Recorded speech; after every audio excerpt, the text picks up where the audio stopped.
Sir मेरा आज का जो क्वेश्चन है वो मोस्टली टीनेजर्स से आता है। क्वेश्चन टीनेजर्स से ही रिलेटेड है कि 9th से 10th से हमारे स्कूलों में जो और सब जगह है वैलेंटाइन डे मनाते हैं, बच्चे प्यार में पड़ जाते हैं गर्लफ्रेंड बॉयफ्रेंड का। ये जो वेस्टर्न कल्चर बच्चे अपना रहे हैं, जो टीनेजर्स अपना रहे हैं, स्टूडेंट्स अपना रहे हैं, इससे उनके सर स्टडीज़ पढ़ाई में में स्टडीज में सब लॉस होता में है। लॉस होता है सर। और सर ये है कि लोगों के मेंटली बहुत डिप्रेस हो जाते हैं, ब्रेकअप मैं इसके समझ बाद गया वो। आपका प्रश्न, मैं समझ गया। इसमें क्या है, इसका जो मेन जड़ है वो यहाँ से है कि अभिभावक मीन्स पेरेंट्स, गार्जियंस और स्कूल शिक्षा व्यवस्था जितने भी बोर्ड्स की है, चाहे वो सीबीएसई बोर्ड हो, चाहे वो कोई अन्य राज्य बोर्ड हो, आईसीएसई बोर्ड हो, उसमें क्या है, जब से बच्चे का एडमिशन होता है तब से सबका फोकस गार्जियंस का, स्कूल्स का और स्कूल्स के स्टाफ्स का, सबका फोकस बात पे रहता है कि अच्छे से अच्छे सब्जेक्ट पे अच्छे अच्छे नंबर आए।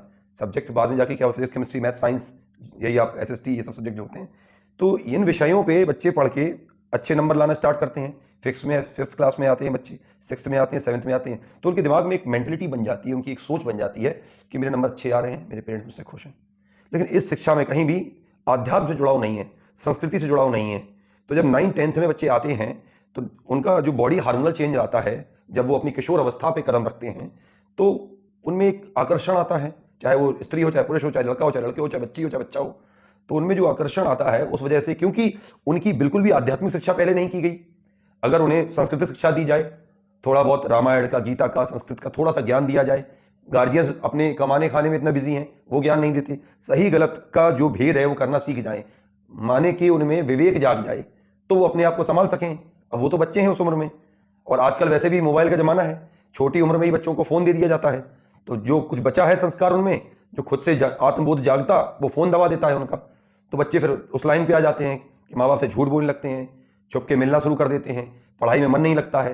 और फिर वही बात है कि आज कभी एक लड़का एक लड़की के साथ आज है, फिर वो 2 साल बाद एक लड़की वो दूसरे लड़की किसी और के साथ है, वही वो आज पैचअप हो रहा, कल ब्रेकअप हो रहा, आज उनका प्रेम हो रहा, कल फिर ब्रेकअप होकर फिर तीसरे के पास जाना है, और यही मेंटलिटी और शोक का कारण बनता है। फिर वो व्यसनों में पड़ जाते हैं, नशा करने लगते हैं, जो पढ़ाई की उनकी सीढ़ी बनाई गई थी वो भी बर्बाद हो जाती है। और जिस उद्देश्य के लिए माँ बाप ने सोचा था कि पढ़ लिख कुछ बने, तो ज्यादातर, सबका तो नहीं, ज्यादातर का उद्देश्य भी बर्बाद हो जाता है। तो मेरा मानना यह है कि कोई भी शिक्षा हो, बचपन से जब बच्चा सेकंड थर्ड में हिंदी पढ़ना सीख जाता है, तब से संस्कृति का ज्ञान उसे दिया जाए, कोई एक शास्त्र उससे जोड़ा जाए, या कोई एक आध्यात्मिक गुरु का डेली आधे घंटे का प्रवचन, 20 मिनट का, 15 मिनट का प्रवचन उसको सुनाया जाए। स्कूलों में क्लास सेकंड, क्लास थर्ड, दूसरी कक्षा से तीसरी कक्षा से चौथी कक्षा से रक्षाबंधन को विशेष महत्व देकर स्कूलों में मनाया जाए। सरकार इस बात का, ऐसा नहीं है, भारत में कुछ स्कूल हैं जहां मनाया जाता है। एक स्कूल में पढ़ने वाले 2 लड़के, उस स्कूल के जो संस्थापक हैं, उनके जो मालिक हैं, या उनके जो हेड पर्सन हैं, उनके वो जो उनके हेड गुरु हैं, उनके लिए वो एक स्कूल में पढ़ने वाले 2 लड़के गुरु भाई हुए। भाई वो आपका शिष्य है तो पुत्र समान है, तो वो आपस में गुरु भाई हुए 2 लड़के। ऐसे ही एक लड़का लड़की अगर एक संस्थान में पढ़ते हैं साथ में बचपन से, अब ऐसा नहीं है कि एक आध साल कोई पढ़ के आया, 6 महीने अलग बात है, लंबे समय तक पढ़ते हैं, साथ रहते हैं, साथ में शिक्षा ग्रहण करते हैं, तो वो गुरु भाई बहन हो गए। तो इस पद्धति को अगर रक्षाबंधन के माध्यम से स्कूलों में दिया जाए, सरकारों द्वारा और युवाओं द्वारा इसको थोड़ा बढ़ाया जाए कि रक्षाबंधन स्कूलों में मनाया जाए। क्लास सेकंड से थर्ड से बच्चे थोड़े हिंदी पढ़ लगते हैं, बड़े होने लगते हैं, तो उनको बताया जाए रक्षाबंधन स्कूल में मनाएंगे बेटा, हर लड़का हर लड़की हर लड़के को भाई मान के राखी बांधेगी, उसका तिलक करेगी, और भाई वो लड़का, छोटा बच्चा क्लास सेकंड थर्ड का, लड़की के चरण स्पर्श करके उसको बहन मानेगा। अब जब वो बड़े होंगे साथ में पढ़ते हुए, और जब वो क्लास 8-9 में आएंगे, जब पहला कदम उनका किशोरावस्था में होगा, तो लड़कियों के अंदर ये भावना रहेगी ये तो मेरी बहन है, और लड़की के अंदर ये तो मेरा भाई है।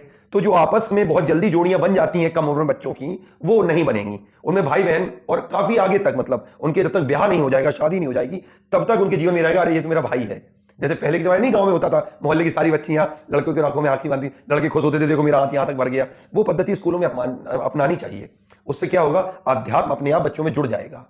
तो अगर थोड़े संस्कार, संस्कृति माँ बाप से, घर की तरफ से जोड़ दिए जाएं, और 1-2 कार्य जो मैं बोल रहा हूं ये अगर जोड़ दिए जाएं, तो निश्चित तौर पे बच्चों का 100 में 100% तो नहीं, लेकिन 90-95% मैं मानता हूं कि लड़के लड़की में जो अभी वैलेंटाइन और ये सब विचार जो आने लगते हैं, उन विचारों का शमन हो जाएगा, और पीढ़ी शुद्ध होगी। और इन कारणों में ना पड़ के उनका जो मानसिक संतुलन खराब होता है, दिमाग में आत्महत्या के ख्याल आते हैं, इसने मुझे छोड़ दिया, उसने मुझे छोड़ दिया, वो उसके पास चला गया, पढ़ाई छूट जाती है, व्यसनों में, नशे में पड़ जाते हैं, इन सबसे उनका बचाव हो जाएगा, और हमारा देश का भविष्य सुरक्षित होगा। और आगे वो पढ़ाई में कुछ बच्चे उच्च अधिकारी, देश सेवक, बड़े नेता कुछ अच्छा कर पाएंगे। और अगर उनका प्रेम कहीं होता भी है तो उनका होगा दूर किसी स्कूल में, दूसरे संस्थान में, एक उम्र के आने के बाद, एटलीस्ट 12वीं कक्षा के बाद, ग्रेजुएशन में।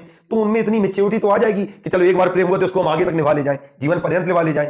पर ये कोई प्रेम थोड़ी ना होता है, ये तो केवल भोग विलास भावना आ गई आपके मन में, आकर्षण आ गया कि आज इसके साथ 6 महीने, कल उसके साथ 1 साल, फिर किसी और के साथ, वो किसी और के साथ, ये सबके साथ गलत हो जाएगा ना। तो इसको रोकने के लिए इन सब चीजों पर अगर ध्यान दिया जाए तो हमारे देश की युवा पीढ़ी सुरक्षित रह सकती है।